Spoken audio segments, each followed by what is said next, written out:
kundi ang What If Challenge! So ngayon, wala ang mga boys kasi may ginagawa. Ang magwa-what if ay walang iba kundi si Yana. So, simulan mo na.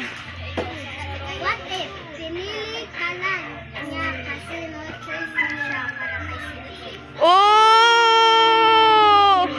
So, ang pangalawang mag-what if challenge ay walang iba kundi si Hana. Simulan mo na.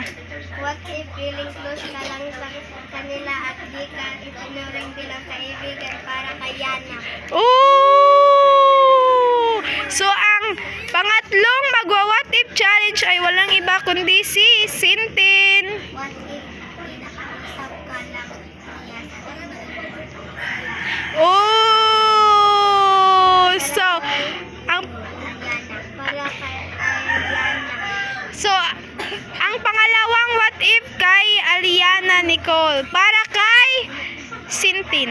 O para kay Hana.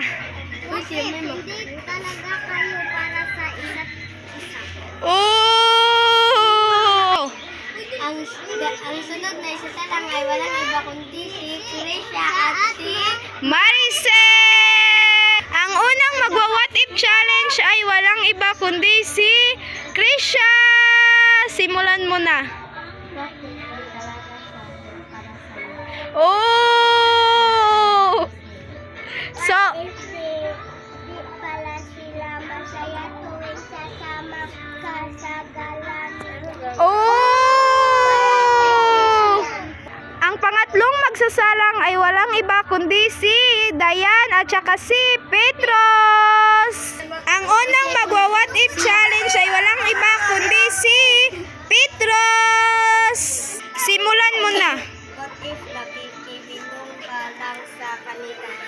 Oh! Ang pangalawang magwa-what if challenge ay walang iba kundi si Dayan.